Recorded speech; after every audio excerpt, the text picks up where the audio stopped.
Grandma, why do you always have a weird smell? Mom says it's just your scent. That single sentence, spoken with the innocent, brutal honesty that only a child possesses, was the moment 68-year-old Nancy Miller felt her whole world quietly collapse. She had lived a meticulously clean life. She showered every morning without fail, her home was spotless, her clothes always smelled of fresh laundry. And yet the person she adored most in the world said that to her. The little girl who used to live on her lap, who would bury her face in Nancy's neck during story time, no longer wanted to climb up. She even wrinkled her nose slightly, almost imperceptibly, when Nancy leaned in for a hug goodbye.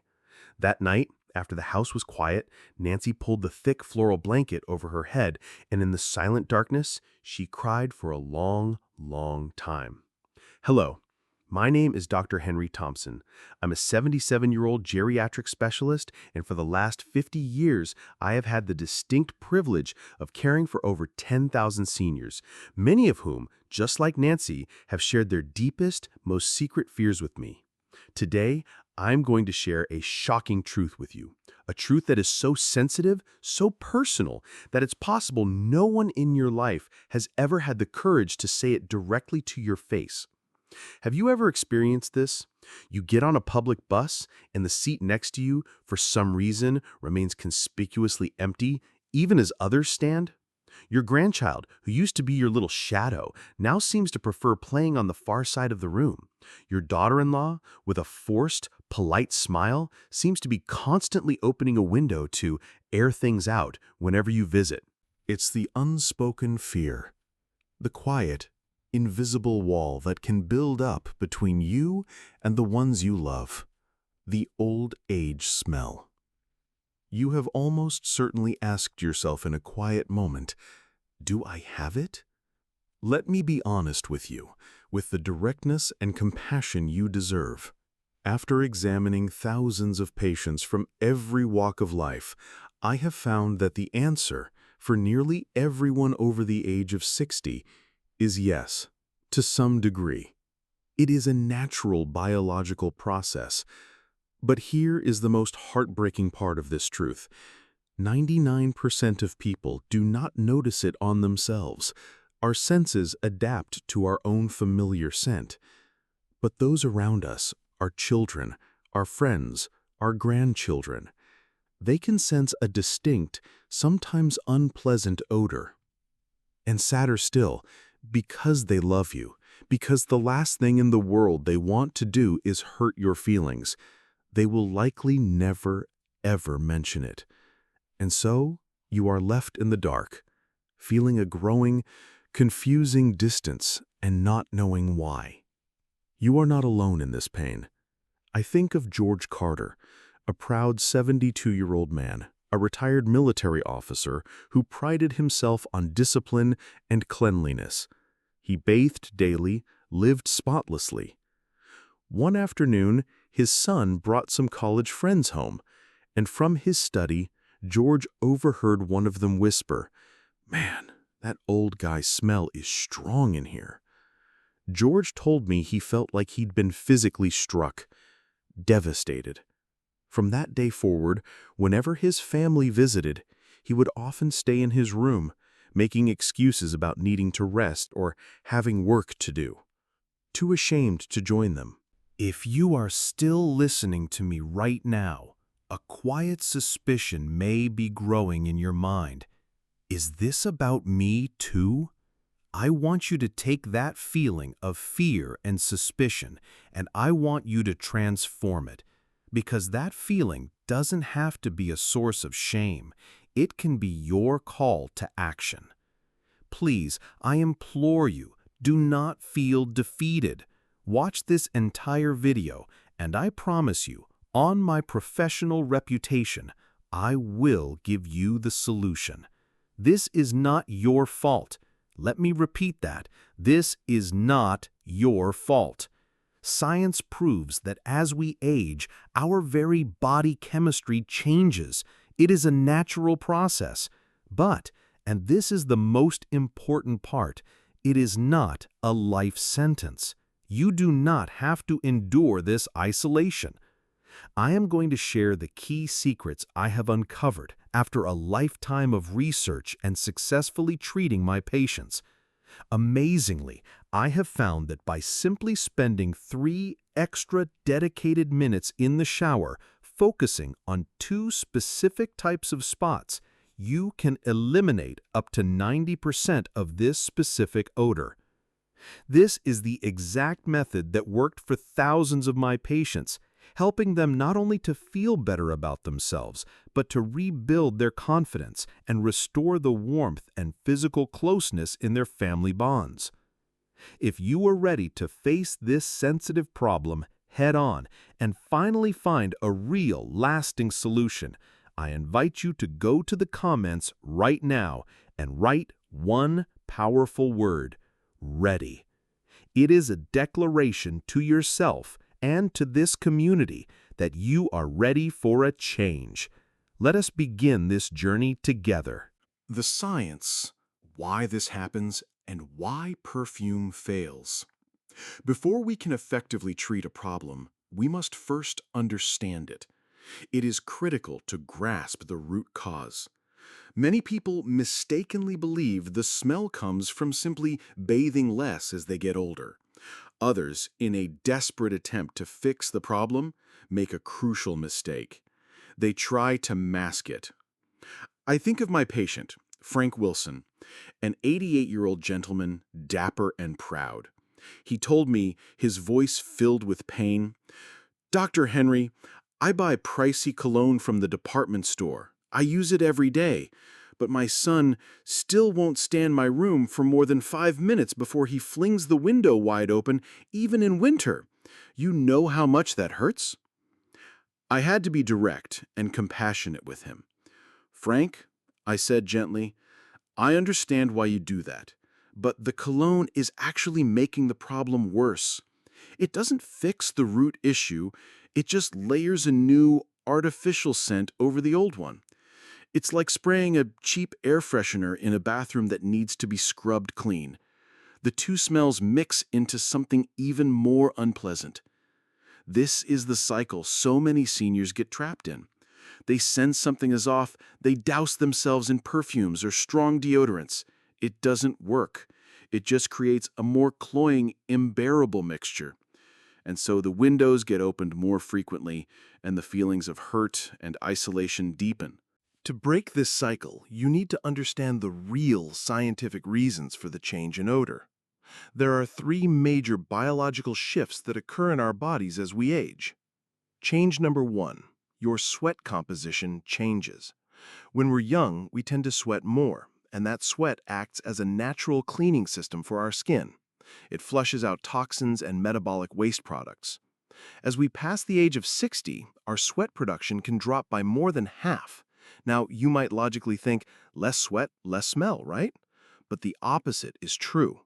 With less of this natural flushing action, those waste products remain on the surface of your skin.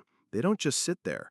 They become a veritable feast for the millions of harmless bacteria that live on our skin, which then multiply and produce their own odorous byproducts. Change number 2, your sebum chemistry changes. This is the most important scientific point. Sebum is the natural, waxy oil your skin produces to keep itself moisturized and protected.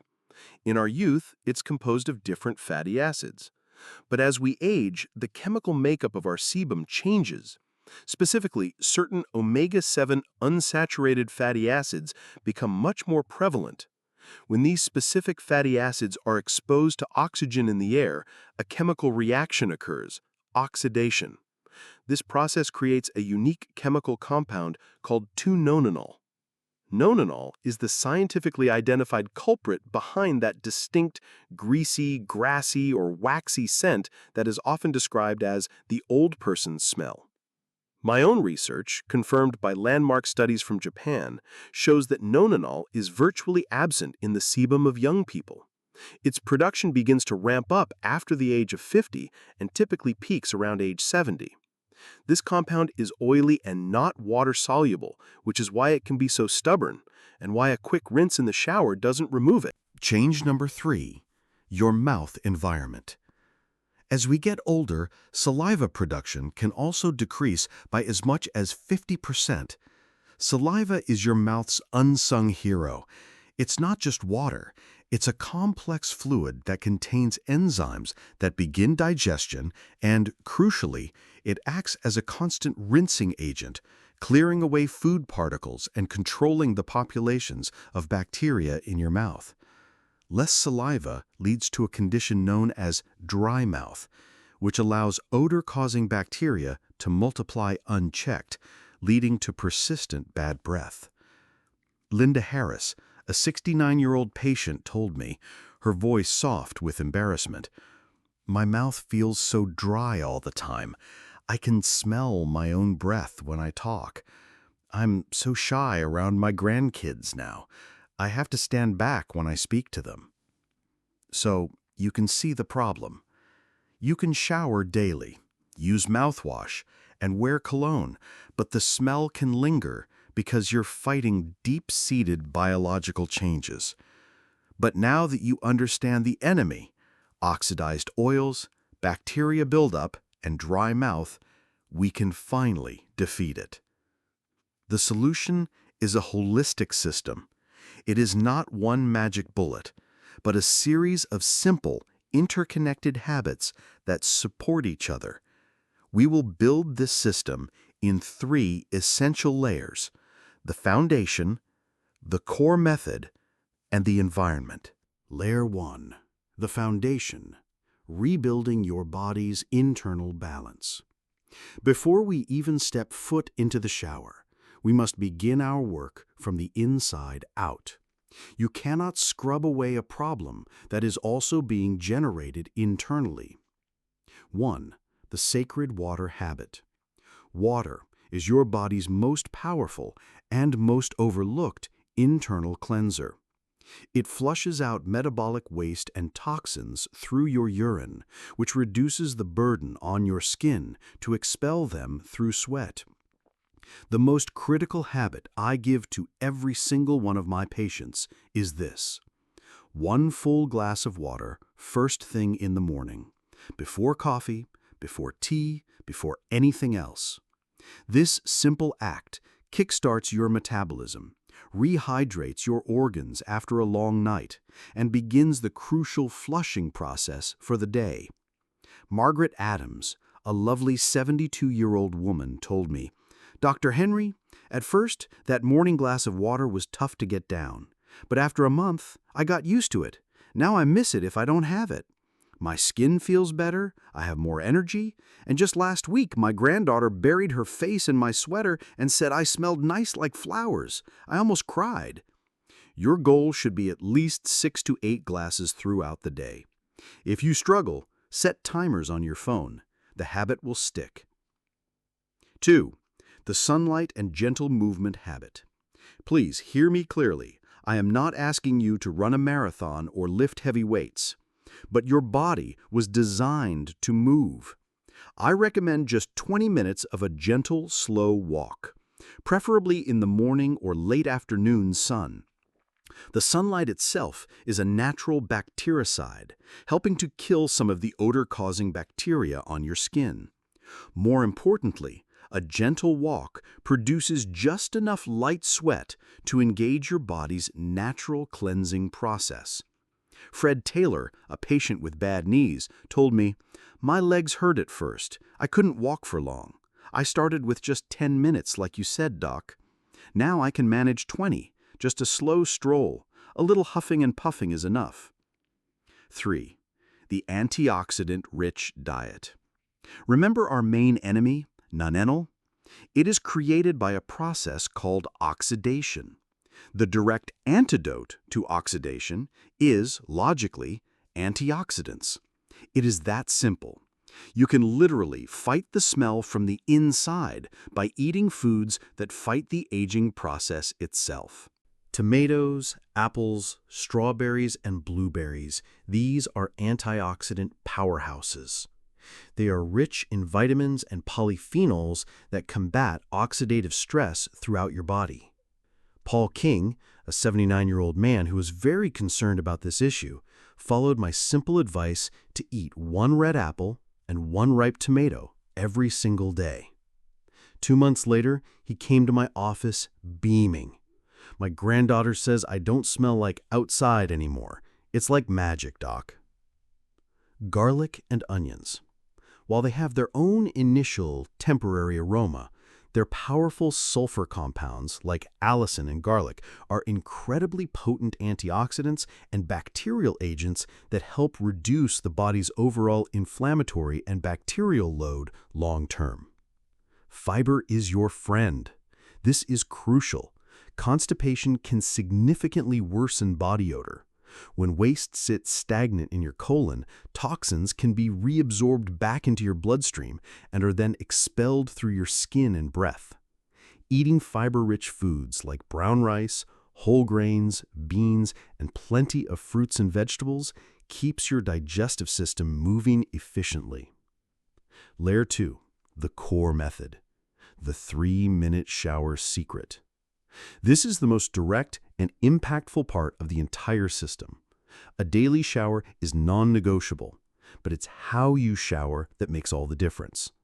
You must use warm water around 100 to 104 degrees Fahrenheit.